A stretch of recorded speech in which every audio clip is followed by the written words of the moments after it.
Well, it got very warm, and then right as soon as spring started and everything greened up, we got a hard freeze.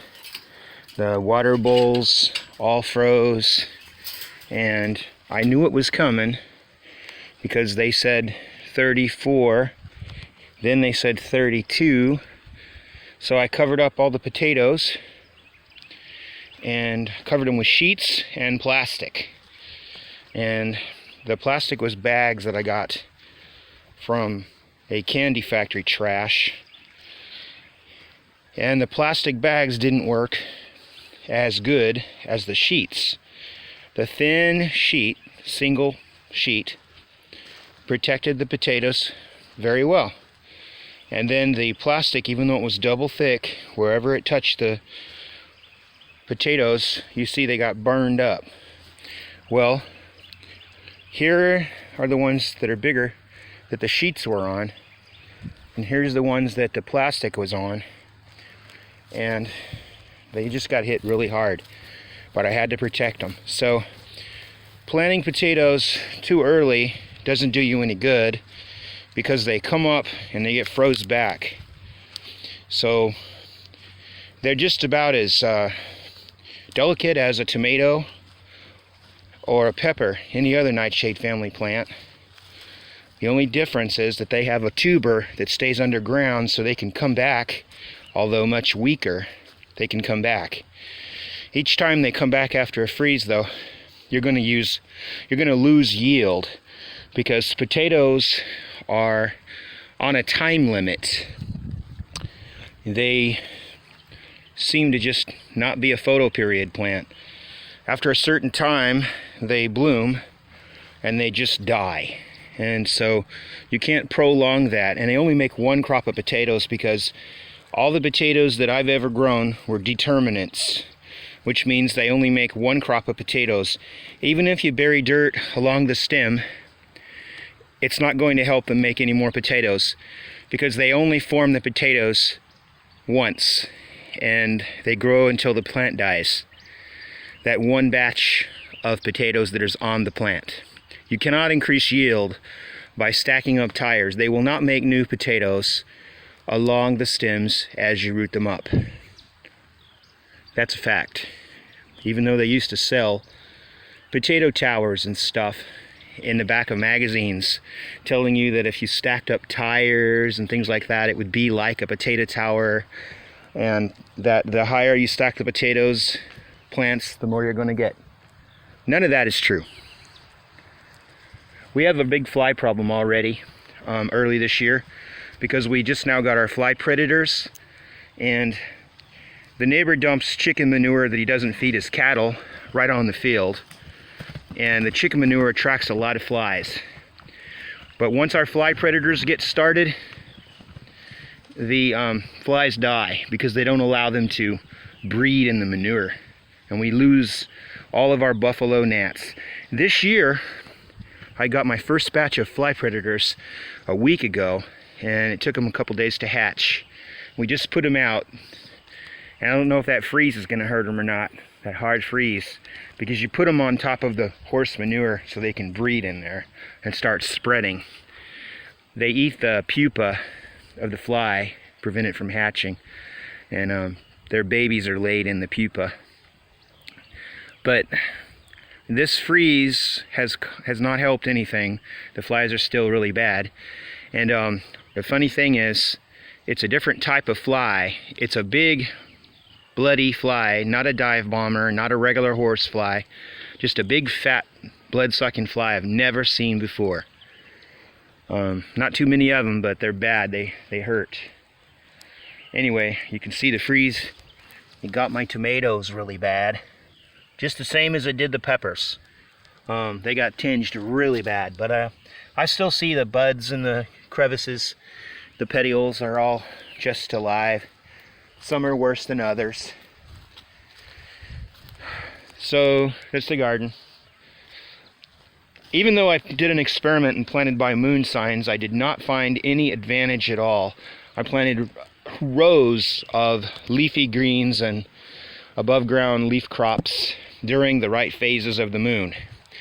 And still, I had bad, poor germination, and I had bad growth from the ones that did germinate.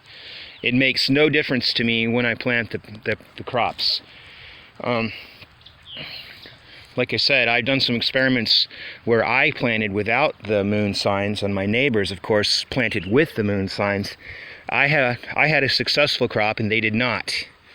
That was corn, tomatoes, peppers, eggplant that year, and my neighbor planted corn and okra, and none of that worked out.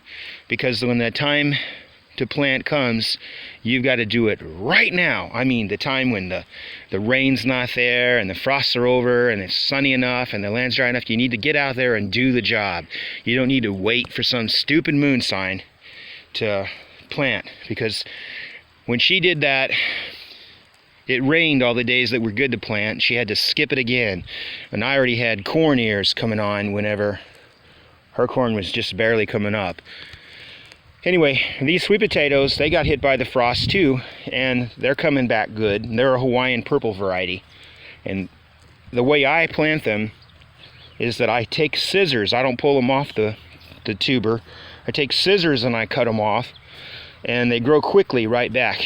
And I put them in a 5-gallon bucket of water, and I let them sprout. And in a water bucket for 3 days, they'll put on a whole lot of roots. And I make sure that water bucket's in the house, because you don't want the water bucket out in the sun or they won't root, they'll rot. Anyway, I ran out of sweet potatoes in just about 100 and something feet, and I still got another 20 feet to go. So, good thing I cut them off with scissors, because in just a matter of a week, with this nice sunny weather, they're going to come on out again, and I can re-cut them and finish off the row. And I'm also going to leave them alive in that container in the sand, because later on in the year I'm going to replant more sweet potatoes, and everywhere that I diminish a crop, I'll put something else behind it. You don't want to leave bare soil. You want to continuously be growing things in your soil. And I'm going to go get weeds out today. Lots of pollen on the pecan trees that hopefully didn't get destroyed by the freeze. So these are like 130-foot rows, because we measured them. So that's 3 130-foot rows of potatoes. These are red Pontiacs. They're a determinate, so they're only going to produce one crop of potatoes throughout their life, and there's no way to increase that. And I accidentally grubbed one up while I was weeding with my tractor, and I saw that even though they're only a few weeks old, they've already started all their potatoes. There's little red potato tubers on the ends of the roots, even though they're only this big. And some of them, you know, that's just how they are. They're not going to produce any more than that. And I'm not too worried about this frost damage, because you can see in the buds there's plenty of places for new growth to come on out, and there's a ladybug. And that's good, because ladybugs will also eat potato beetle eggs, and that's good, because the eggs of the potato beetle can become a real problem.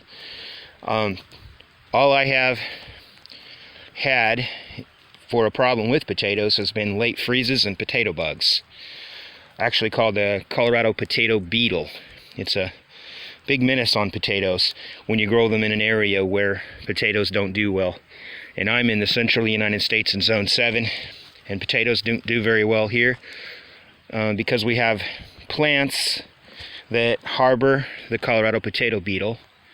And no, it's not from Colorado. It's generally all over the United States, and always has been, because they live on any nightshade family plant, but especially certain weeds that are around me, around here, and they breed like crazy, and you'll have always a problem with them trying to grow potatoes in this area. But what I have now is a type of weed called chickweed, and it's going to die in just a few weeks or a few days, so I'm not too worried about it going around here. But weeds are good for your soil. You should be happy that you have them, because that's what makes soil. is plants. Weeds are cover crops. Just turn them under. You want them to grow, and then you want to turn them under. They fertilize the plants. Problem is, you got to keep after them because they can get away from you. And when they outgrow the vegetable, then you've got a competition going on. Anyway, these are eggplants, and they also got hit really hard by the freeze. Not a frost, it was a freeze. But they're coming back just fine. And with eggplant, the pest you have to worry about is called the flea beetle. And it's not the same kind of parasitic flea that lives on mammals. It is a little tiny black beetle that only lives on sucking leaves, and it lives inside the dirt. And they crawl out on the leaves of eggplants, and they make the leaf look like lace. And the poor plant can't even feed itself because it has no leaf structure. So that's what you have a problem with, is flea beetles. And what you do to get rid of flea beetles is you use an organic spinicide. Either that, or you keep your plants in a container away from the regular dirt, and then put some neem on them. And what neem does, it doesn't kill anything. Neem stinks, and the poor bugs can't smell themselves around it, so they can't breed and they can't smell their food source. But it really doesn't kill. I've tried it on a lot of stuff. If you put too much neem on your leaves, you'll smother the plant. So neem doesn't always work. It works in containers because you're not around that many bugs, but in the bare ground like this, I've tried neem and didn't seem to work very well. And if you do use spinicide or any kind of pesticide, especially, which I would never use as a chemical type that's not biodegradable, like herbicides and stuff, I would never use those things. But if you use any kind of killer, even organic, use it just before dark. Because once it becomes dark, the insects will sit still and stay around the poison. They won't be migrating around, and the poison won't get blown off by the winds. It'll just sit there all night long. And honeybees and beneficial insects won't be foraging after dark. So always use poisons just before dark to get your money's worth out of them, and to make them only kill the target pest. That's all I got to tell you.